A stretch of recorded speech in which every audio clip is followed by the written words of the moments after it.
let's do it. We're gonna keep it up 5 to 6 minutes max, Yeah. okay? Cool. 3, 2, 1.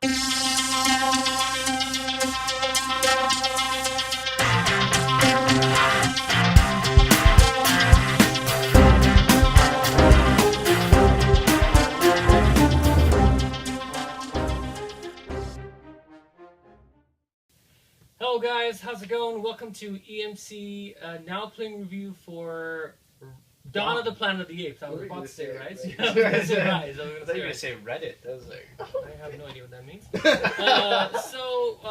We just got back from watching the movie at Ultra AVX 3D. Dolby Atmos. Yeah, it's like the first days came out today, so we're going to start the review for this movie and start with story. So, Shay, what do you think? What did you think of the story, and what is it? So basically the story is about, if you've seen the first one, you know that there's a flu now out there that the scientists created in the lab. Now that flu's kind of gone out. It's 10 years after, and the humans are kind of like living on their own. They're trying to survive, and the apes are living in the redwood trees forest area. And they kind of don't even know about each other, really, which is interesting. They don't know about each other, really. And they finally meet because the humans need power, and the power kind of lies where the apes are. And that's where the actual collision happens and basically, yeah. Progress from there. What I actually found in this, that what you just mentioned, 10 years, and they're not that far apart, and they've never seen each other. So that kind of, I was like, what's going on? Why? How come? No. What's your input in that? I think it's just because in that 10 years they've been gathering and finding where they want to be and settling that territory, and the apes never really ventured out of the forest, right? The forest is their safe place. As soon as they cross that bridge, then that's where they want to be and stay, right? That's their home.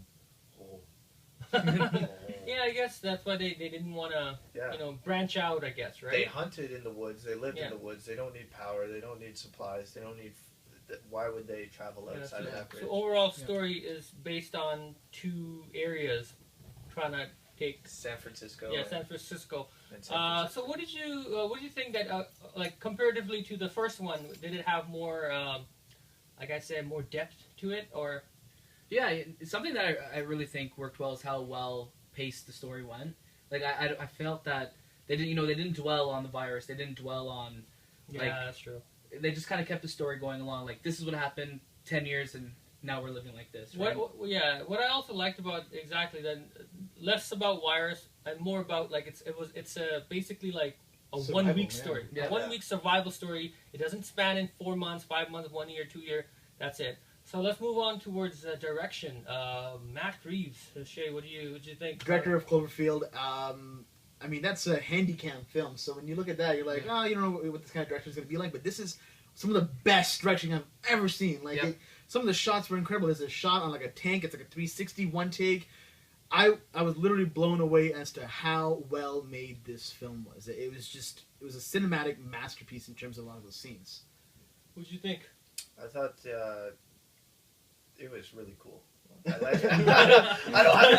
don't have enough intelligence to spit out all of that 360 degree one take. What about you? Stuff. Anything you noticed specifically? I kept nudging like Shay the whole movie, saying like this is like I want this as a screensaver, or like how perfect is this shot. There's so many of those just like pause-worthy moments. Very Last of Us. Yeah, I looking. I feel throughout the whole film there's a lot of parallels that you could draw to a lot of things. Like there's a lot of Easter eggs in there referring to children's cartoon shows. And one thing that I didn't like, and this panel over here is very strict about that, is that certain shots were a bit longer than they could have been. That was just something. Should have been or could have been. They were a little too long. Okay. Then they might have cut down a little shorter. The spanning was there, like it was just going towards him, and I'm like, okay, I know it's going there, and it was still going.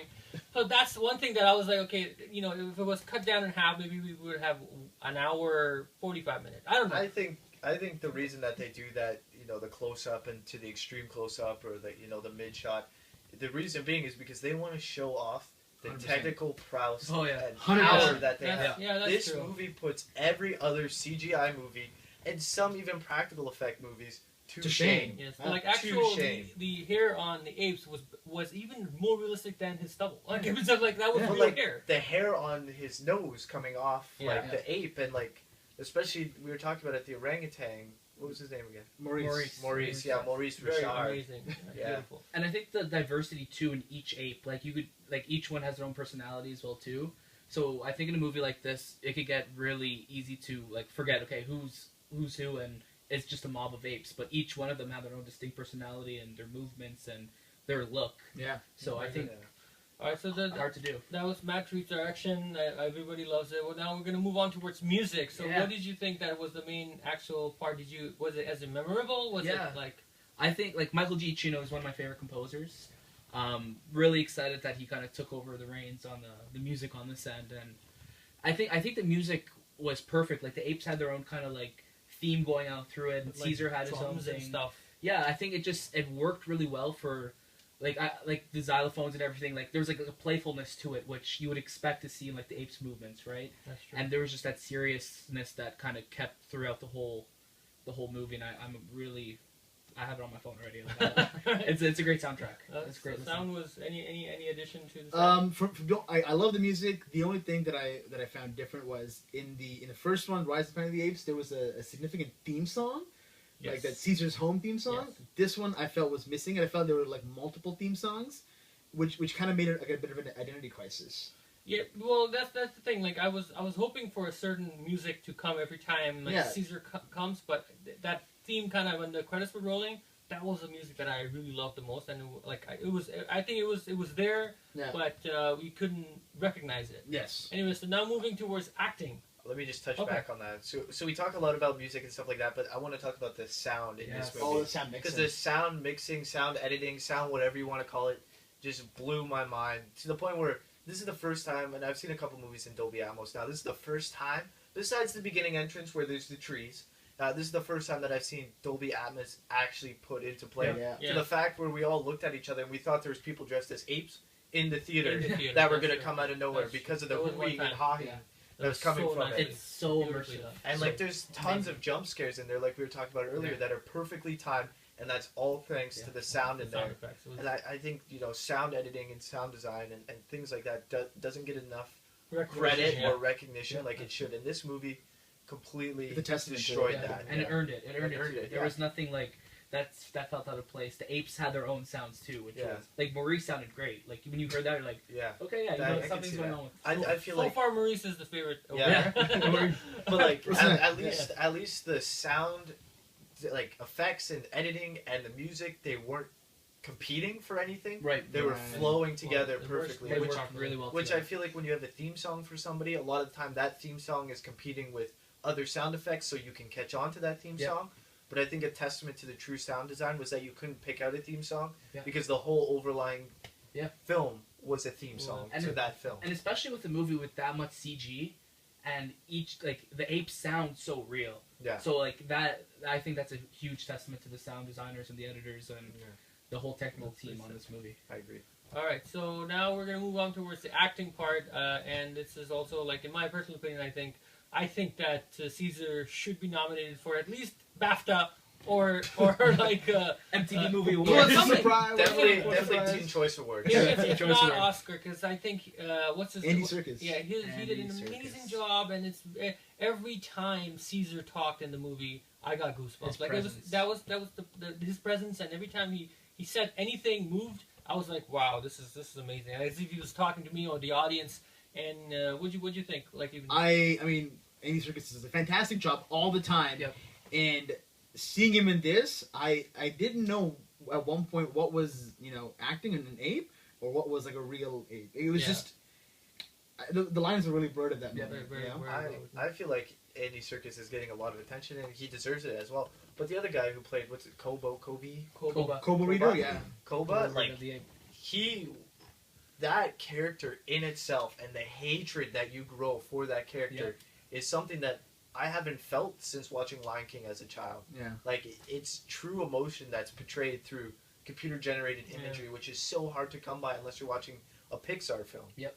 Like it's such a rare quality and such a rare trait to see in a film today. very well acted. We forget, I think, sometimes that there are each ape or the majority of the main character apes, they're all acted out by people, right? Yeah. They all have the Like Maurice. yeah. Yes. Yeah, And I'd even like to meet even the Maurice. human characters.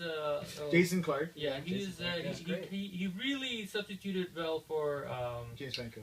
James Franco. So it was a good, and he was almost like that character. I was kind of disappointed that James Franco was not in the movie, but after watching this, I was like, okay, Yeah. you know what? That It was makes sense. well substituted, and it's well scripted. His character and his wife or his kid, and they have very little role, but they acted out really well. But they're enough. They're enough. Yeah. And I'm really liking the fact too, story wise, they weren't kind of used as like we're taking them hostage. or anything Yeah, like that. no, something damsel in like that. distress. Yeah, kind of thing, so yeah. I think the whole cast of like the human side was really well chosen. Even Gary Oldman, not in as much as we thought he was going to be. But he really did. He Yeah, did, yeah. he did a sells. good He job. sells He it. does an awesome Commissioner Yeah. Gordon in whatever he's in. Yeah. I was just waiting for Batman to come in and just come in on that line and try and kick somebody. Think apes can swing? Have you seen Batman swing? No, yeah, Yeah. That's So about Spider-Man. anyway, so that's the full. Now we're gonna do a full quick overall, and so that everybody, the panel, will give their actual score. What'd you think of the overall, and what's your score? This by far is my favorite movie of the year. Captain America held that. Lego Movie had that too when I saw that in February. But this, by all means, is my favorite movie of the year, and I'm going to give it probably a 9.5 out of 10. That's pretty good score, Shay. Basically, to tag on what Daniel said, I agree. It's like my favorite movie of the year now. Now I can't wait for Guardians. I mean, this is a lot to hold up, and I got to give this movie like a 9.8. It stood out to me very well. Amazing, Shay. I really hate to give this Can't this put it. movie a score, a numeric point. I feel Yeah. like it disrespects the movie in itself because I feel Okay. like I don't have the Alright. proper scale to rate it. I want to say that if you don't watch this movie, you are an idiot. Oh. And this movie is 100% worth your time, worth your money. Don't waste a second. As soon as you get the chance to watch it, watch it. Whether it be on Blu-ray or cinema, do it. Out of 10?